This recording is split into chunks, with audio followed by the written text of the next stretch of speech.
또 비유로 말씀하시되 맹인이 맹인을 인도할 수 있느냐? 둘이 다 구덩이에 빠지지 아니하겠느냐? 제자가 그 선생보다 높지 못하나 무릇 온전하게 된 자는 그 선생과 같으리라. 어찌하여 형제의 눈 속에 있는 티는 보고 내 눈 속에 있는 들보는 깨닫지 못하느냐? 너는 내 눈 속에 있는 들보를 보지 못하면서 어찌하여 형제에게 말하기를 형제여 나로 내 눈 속에 있는 티를 빼게 하라 할 수 있느냐? 외식하는 자여 먼저 내 눈 속에서 들보를 빼라. 그 후에야 내가 밝히 보고 형제의 눈 속에 있는 티를 빼리라. 못된 열매 맺는 좋은 나무가 없고 또 좋은 열매 맺는 못된 나무가 없느니라. 나무는 각각 그 열매로 아나니 가시나무에서 무화과를 또는 찔레에서 포도를 따지 못하느니라. 선한 사람은 마음에 쌓은 선에서 선을 내고 악한 자는 그 쌓은 악에서 악을 내나니 이는 마음에 가득한 것을 입으로 말함이니라. 너희는 나를 불러 주여 주여 하면서도 어찌하여 내가 말하는 것을 행하지 아니하느냐? 내게 나와 내 말을 듣고 행하는 자마다 누구와 같은 것을 너희에게 보이리라. 집을 짓되 깊이 파고 주추를 반석 위에 놓은 사람과 같으니 큰 물이 나서 탕류가 그 집에 부딪히되 잘 지었기 때문에 능히 요동하지 못하게 하였거니와 듣고 행하지 아니하는 자는 주추 없이 흙 위에 집 지은 사람과 같으니 탕류가 부딪힘에 집이 곧 무너져 파괴됨이 심하니라 하시니라. 예수님은 그분을 따르는 제자라고 하면서 세상 것 추구하고 좋은 열매 맺지 않으면 가짜 신앙인이다 이렇게 말씀하십니다.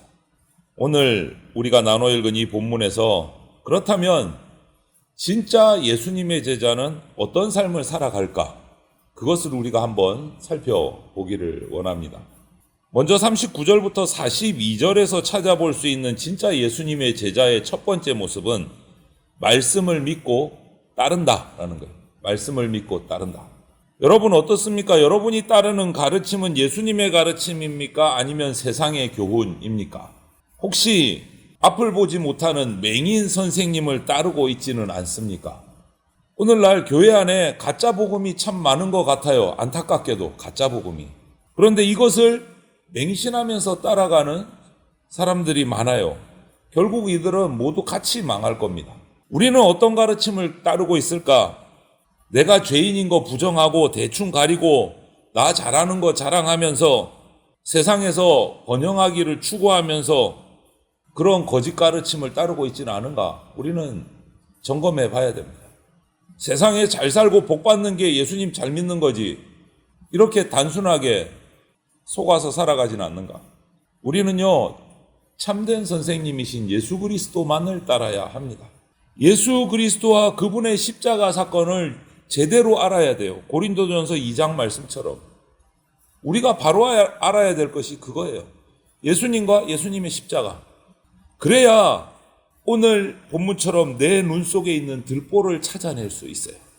그렇게 해서 그 들보를 찾아서 제거를 해야 내 생명이 온전해지고 거룩함을 이룰 수 있어요.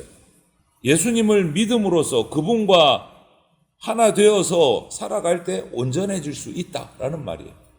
여러분 예수 그리스도의 복음은 우리를 영적인 무지함에서 벗어나게 해주는 말씀입니다. 종교적인 위선, 어떤 교만 이런 것들로부터 우리를 지켜주는 것이 복음이에요. 진짜 복음이에요. 예수님만이 우리의 참된 선생님이십니다. 그분의 가르침이 담겨있는 이 성경만이 진리입니다. 여기에서 물러설 수도 없고 섞을 수도 타협할 수도 없습니다. 여러분 여기에 대해서는 우리는 확실해야 됩니다. 확고해야 됩니다.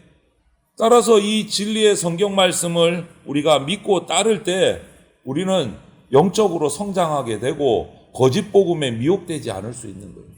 그리고 금방도 말씀드린 것처럼 이 말씀을 계속해서 날마다 읽고 묵상해야 내 눈 속에 있는 잘못된 들보와 같은 것들을 찾아내고 빼낼 수 있는 겁니다. 그렇게 되면 우리는 회개하게 되고 믿음으로 나아가게 되는 거예요. 성도는 진짜 믿음으로 살아갑니다. 그래서 이 말씀의 첫 번째 참된 제자는 말씀을 믿고 따른다. 두 번째는 43절부터 45절을 보면 참된 예수 그리스도의 제자는 의의 열매를 맺습니다. 열매는 반드시 나무에서 나옵니다.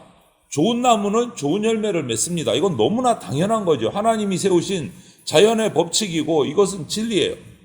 마찬가지로 우리 사람도 마찬가지입니다. 그 사람의 됨됨이는 그 사람의 행동을 보면 나와요. 알 수 있습니다. 거짓으로 회개하고 거짓으로 믿는 사람은 예수님께서 앞서 말씀하신 거, 어제 본문에서 말씀하신 것처럼 원수를 사랑하고 자기를 하대하는 사람을 선대하는 이 초월적인 예수님이 말씀하시는 사랑, 삶의 윤리, 이거 지킬 수가 없어요. 거짓 믿음, 거짓 사랑 가지고는 이거는 감당할 수가 없는 하나님의 명령입니다. 그런데 오늘의 교회 안에 그런 믿음이 들어와 있어요. 적당히 믿어도 구원받을 수 있다. 적당히 믿어요. 내 욕심 안 거칠 만큼만. 이런 거짓 복음을 믿는 사람들은 형식적으로 그냥 나 예수님 믿습니다 신앙 고백하고 그냥 몇 가지 종교 행사 참석하고 뭐 헌금 조금 뭔지는 모르지만 일단 왔으니까 헌금 조금 하고 그러면서 나 구원받아 이러고 살아간단 말이에요. 자족하면서. 완전히 착각입니다. 오해입니다. 열매 없는 삶을 살아가는 거예요. 좋은 열매 없는 좋은 나무가 없듯이 의의 열매를 맺지 못하는 참된 신자도 없습니다. 참된 신자는 반드시 의의 열매를 맺습니다. 왜? 참된 신자는 성령으로 거듭난 새로운 삶을 살아가는 사람이기 때문에 의의 열매를 맺을 수밖에 없어요. 따라서 우리는 점검해 봐야 되죠. 스스로를. 내 삶의 열매가 성령의 열매인지 의의 열매인지 스스로 점검해 봐야 됩니다. 그리고 바로 세워야 돼요. 잘못된 부분이 있으면 깨어야 됩니다. 들보를 끄집어내야 돼요. 예수님께서 이렇게 오늘 본문에 열매, 나무, 이 비유의 말씀을 하시는 목적은 그 말을 듣고 있는 수많은 백성들이 예수님께로 오게 하려고 이 말씀을 하신 거예요. 좋은 나무에서 좋은 열매가 맺는다. 이 얘기를 하면서 예수님께로 와서 복음의 말씀을 듣게 하려고 이 말씀을 하시는 거예요, 여러분. 우리가 예수님과 연합할 때 우리가 거듭나고 거룩한 삶을 살아갈 수 있어요. 참된 선생님에게로 가는 것이 좋은 열매를 맺는 비결이다라는 거예요. 참된 제자는 부활하신 예수 그리스도라는 나무에 젖붙을 때 좋은 열매를 맺는 신자입니다. 좋은 나무는 반드시 좋은 열매를 맺습니다. 열매 없이도 구원받는다는 가르침, 거기에 속지 마십시오. 하나님의 사랑을 받고 그분을 사랑하고 그분의 말씀을 믿음으로 풍성한 의의 열매를 맺는 그런 참 제자가 우리가 돼야 됩니다. 그러려면 좋은 나무이신 예수 그리스도께 젖붙어야 돼요. 젖붙임을 받아야 돼요. 그래야 좋은 열매를 맺어요. 마지막으로 한 가지 더 예수 그리스도의 참된 제자는 46절부터 49절을 보면 말씀대로 삽니다.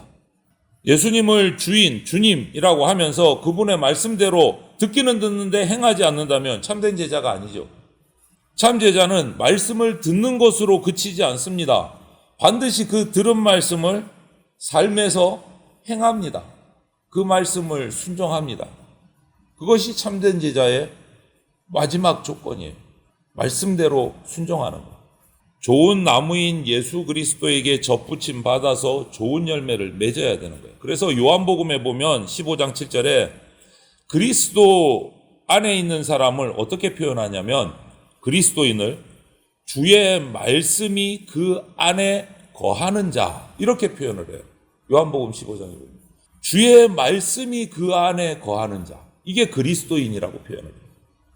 그래서 참된 신자는 참된 제자는 말씀을 읽고 말씀대로 살려고 발버둥 치고 애쓰는 사람이 참 제자다. 그냥 듣는 것으로 끝나지 않고 자기의 부족한 그 삶의 현장에서 그것을 말씀을 읽고 들으면서 들보를 깨달아서 그 들보를 빼고 말씀으로 채워지고 주님 안에 거하려고 계속 발버둥 치고 애쓰는 사람, 그 사람이 진짜 제자다라고 얘기하는 거예요. 여러분, 성경 말씀을 사랑하고 깨달은 말씀을 붙잡고 순종하기를 기뻐하시기 바랍니다. 그래서 참된 신자의 삶은 한마디로 듣고 행하는 자. 잘 아시겠지만 믿음과 순종은 결코 분리될 수가 없습니다. 동전의 양면과도 같다고 비교할 수 있어요. 진짜 믿음은 반드시 순종이 붙어 있습니다. 참된 믿음은 순종으로 나타나고 이 순종을 보면 저 사람이 진짜 믿음을 가졌구나 확인할 수가 있게 되는 거예요. 이걸 뗄 수가 없어요. 믿음과 순종은 딱 붙어 있는 거예요. 분리가 안 됩니다. 그러므로 우리는 예수님의 말씀인 성경을 읽고 연구하고 묵상하고 말씀대로 기쁨으로 행해야 합니다. 거기까지 나가야 참 제자가 됩니다.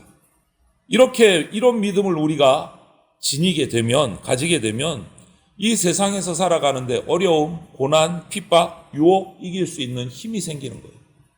그렇지 않은 믿음, 헛된 믿음입니다. 잃어버리는 믿음입니다. 영적으로 파산한 믿음입니다. 제 말이 아니에요. 고린도전서 12장 2절이나 디모데전서 1장 9절에 보면 이 헛된 믿음을 이렇게 표현하고 있어요.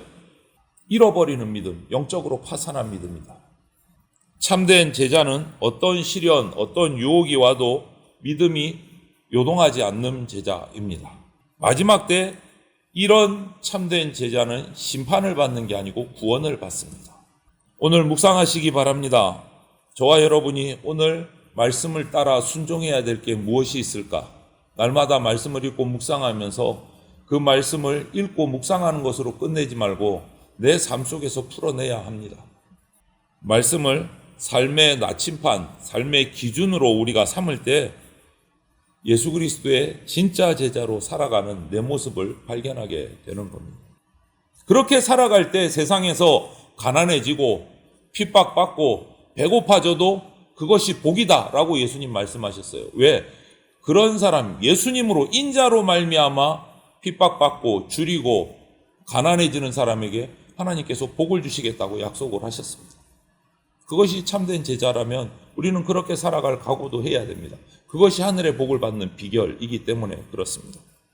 그래서 저와 여러분들은 삶 속에서 거짓 가르침, 가짜 복음 정말 경계해야 합니다. 왜냐하면 갈라디아서 5장 말씀처럼 적은 누룩이 온 덩이에 퍼지는 것과 같습니다. 그게 죄고 그게 거짓 복음입니다. 결국 우리 삶을 파괴시켜 버립니다. 오늘 하루도 말씀을 묵상하고 기도하고 순종하기 위해서 정말 애쓰는 하나님의 말씀을 사랑하고 따르고 그대로 행하는 참된 예수 그리스도의 진짜 제자로 살아가는 저와 여러분이 되시기를 주님의 이름으로 축원을 드립니다. 아멘.